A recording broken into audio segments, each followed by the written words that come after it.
Monsieur le préfet de région, monsieur le maire, mon cher Gérard, ma chère Michel, cher ami, chers collègues, mesdames et messieurs, j'ai beaucoup d'honneur, de plaisir à participer à ce Inno robotique qui, dans sa 3e édition, montre à quel point l'engouement de la société, l'imaginaire de notre pays est porté à s'intéresser à cette nouvelle frontière technologique et sociétale. Car la technologie n'existe pas sans les désirs d'une société.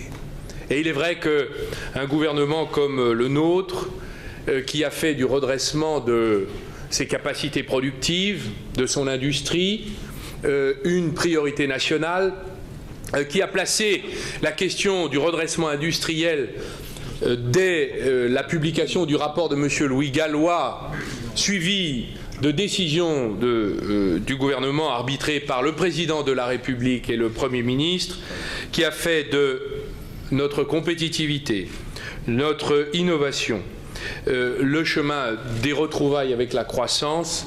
Il est évident que la question des nouvelles frontières technologiques sont pour nous une priorité. Quel est d'ailleurs le sens de notre action? Préserver nos capacités productives, nos outils industriels là où elles sont menacées inutilement ou injustement, et aussi construire le renouvellement industriel de notre pays. Ce sont les deux jambes, l'innovation et l'avenir, la préservation de ce qui fonctionne pour éviter que les dégâts ne soient trop importants. Et il est vrai que le redressement productif dont j'ai la charge inscrit son action dans un combat politique en faveur d'une société qui défend des valeurs, qui valorise le travail, le savoir-faire, l'effort, le risque, l'innovation, la réussite collective, la coopération, l'entraide, l'attachement aux outils de production, l'excellence et même l'audace, soyez-en assurés. Et ces figures privilégiées sont l'ingénieur, le capitaine d'industrie, le technologue, l'inventeur, le créateur, le travailleur, car dans tout travailleur il y a un ingénieur, dans tout ingénieur il y a un travailleur qui innove, invente, entreprenne et prépare la France industrielle de demain. Vous avez mesuré que nous construisons pierre après pierre, à travers des grands programmes de renouveau industriel de notre pays, des caps technologiques, filière après filière, l'automobile, le véhicule 2 litres, la navale, le navire du futur écologique, le ferroviaire, le TGV, beaucoup plus compétitif que celui de première génération que nous avons nous-mêmes modernisé. La chimie, j'étais dans la région lyonnaise pour le dire, et la chimie du végétal, la robotique, bien sûr, j'oublie l'aéronautique et tous nos points forts. Dans l'art de la guerre, renforcer ces points forts est une manière d'assurer la victoire. C'est ce que nous faisons et nous avons un point fort. La robotique en France, ce salon le démontre. Je tiens à remercier les professionnels, M. Bonnel, bien sûr, M. Schramm, tous autres, qui, dans la recherche scientifique, dans les laboratoires publics, comme dans les entreprises privées, les start-up, les entreprises qui ont désormais acquis un savoir-faire, qui ont industrialisé à leur risque et à leurs frais des processus technologiques risqués et ont installé un marché, découvert un public et obtenu en quelque sorte les premiers succès qui nous permettent de penser que la France peut s'inscrire dans les révolutions technologiques et industrielles qui s'annoncent.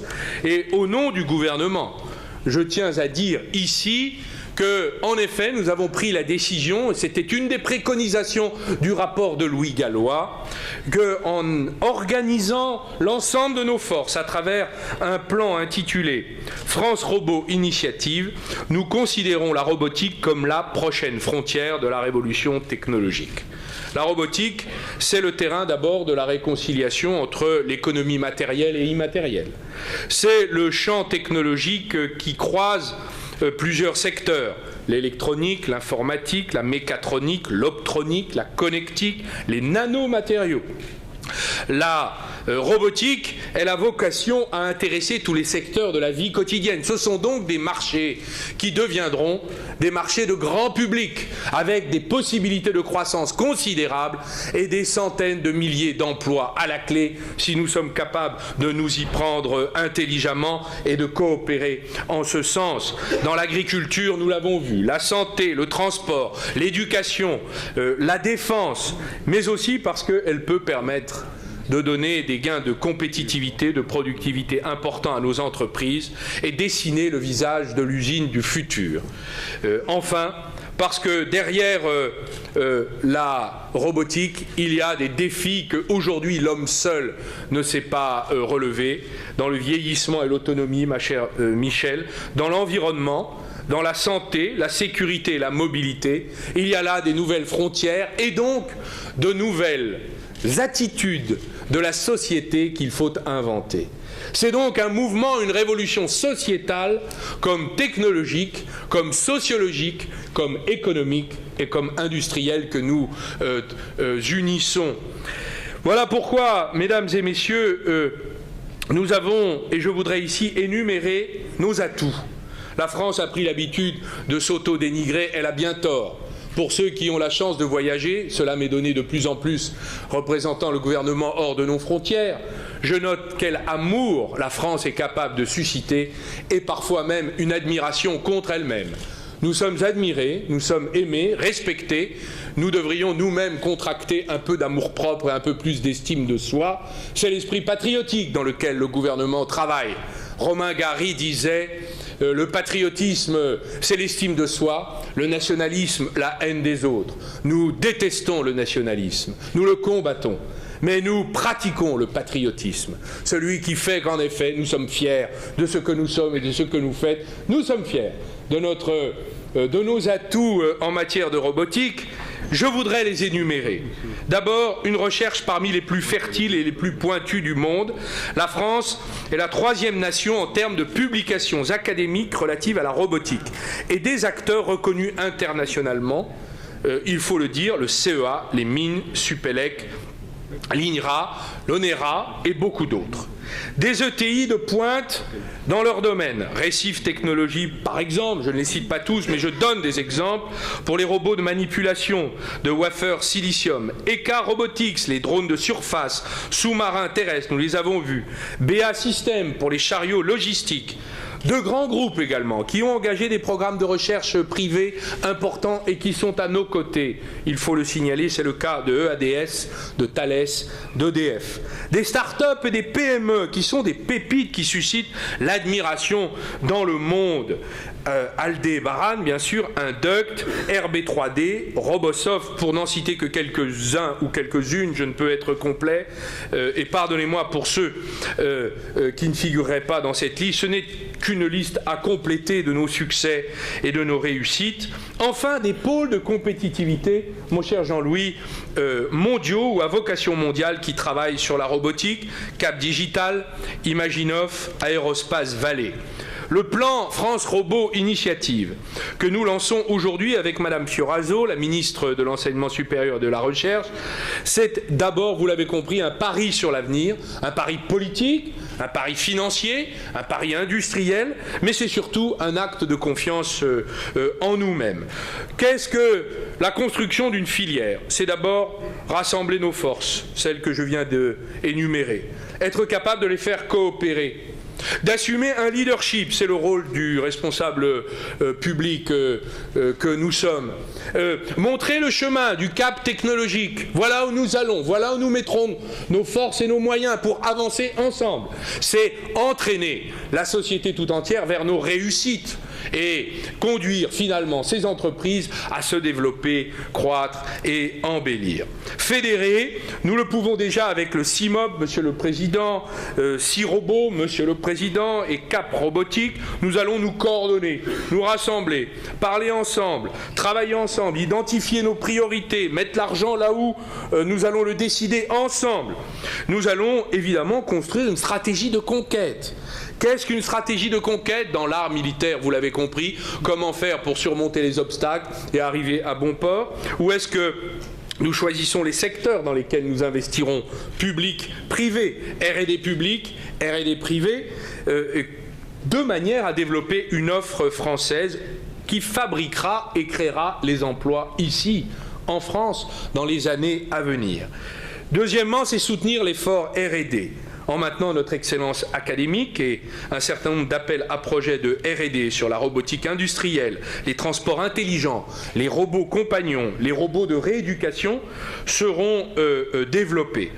En développant aussi, en soutenant, tel a été le cas par les mesures d'ordre général, que le Premier ministre a arbitré dans le pacte de compétitivité par le maintien et l'amplification du crédit d'impôt recherche, développement et innovation, en favorisant bien sûr les transferts de technologies et les collaborations européennes, les laboratoires que partagent les ETI, les PME financés par l'ANR sont le lieu de cette coopération. Troisièmement, en soutenant le développement en fonds propres des PME. Les PME, dans un marché en croissance et innovante, ont besoin de capitaux. Elles ne peuvent pas rester seules avec l'incompréhension devenue maintenant légendaire de leurs banquiers. Nous avons fait le choix d'apporter le soutien de l'État, de la Caisse des dépôts et consignations au fonds Robolution Capital. L'État y sera présent à hauteur de 15 millions, sur un total que nous avons envisagé de 60 millions, le reste du closing qui devrait intervenir avant l'été étant assuré par des acteurs privés et des grandes entreprises intéressées du secteur. Cette alliance entre l'État, capitaux publics, les grandes entreprises et les PME est la concrétisation de la solidarité de la filière. C'est déjà la troisième génération de ce type de fonds existant dans l'aéronautique. Nous en avons une deuxième génération dans l'automobile. Eh bien, voici la première génération dans la robotique. Quatrièmement, nous allons favoriser la mobilisation de l'achat public innovant par le lancement d'appels à projets de déploiement, consistant à lancer des expérimentations d'usage, ce qui, avec un nombre significatif d'utilisateurs publics, et donc nous propagerons ainsi le goût de la robotique dans le secteur privé, permettant de valider les produits en termes d'usage et de prix sur le mode de ce que nos amis coréens ici représentés à ce salon ont su faire. J'ai dit tout à l'heure à ces représentants ministériels que nous imitions la Corée dans l'art d'assumer le leadership politique et de construire des filières innovantes et conquérantes. Et nous disposerons ainsi d'une somme de 10 millions d'euros consacrée à ces appels à projets. Enfin, je crois que le sujet est un sujet fondamental, mettre la robotique au service de la compétitivité de nos entreprises et développer une offre française de machines intelligentes à usage industriel. Il s'agit là de lancer la grande bataille de la robotisation dans nos entreprises. Louis Gallois faisait observer que notre pays ne compte que 34 500 robots industriels, contre 62 000 en Italie et 150 000 en Allemagne.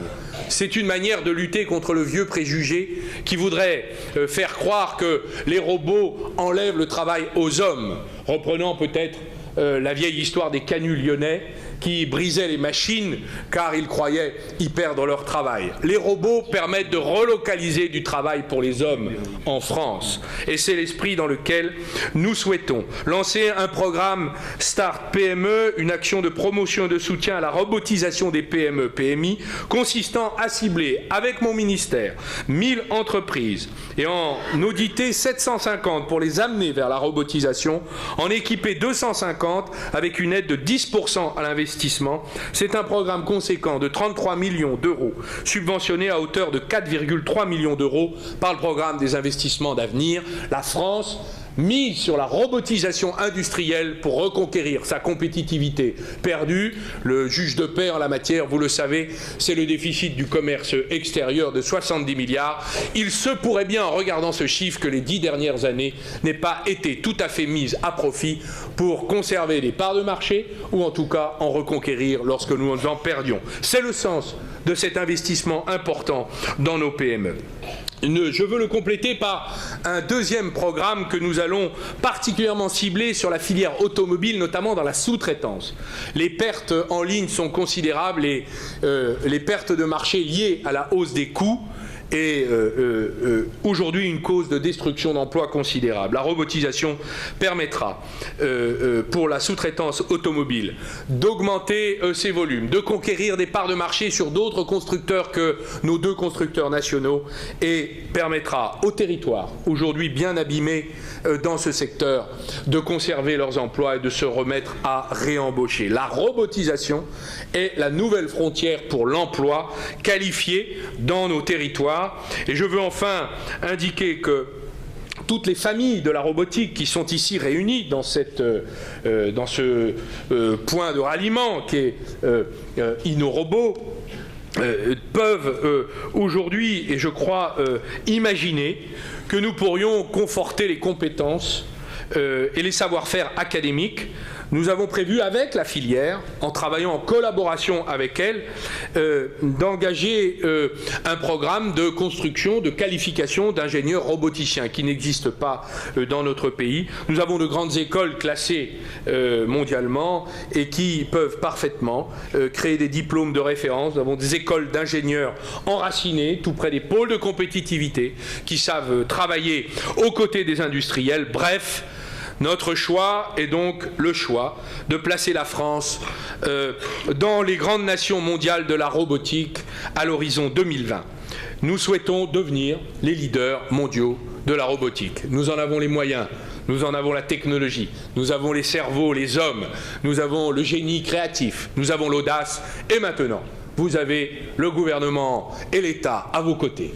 Il me reste à vous souhaiter bonne chance. Nous allons travailler ensemble, comme dans ces filières où le public et le privé sont ensemble, les laboratoires publics et privés travaillent ensemble, les entreprises grandes et petites travaillent ensemble, les fonds publics côtoient la R&D privée et les investissements privés. Cette grande alliance devrait nous permettre à tous de faire que nous partagions à la fois l'audace de ces hommes, mais aussi leur pari et bien sûr leurs rêves.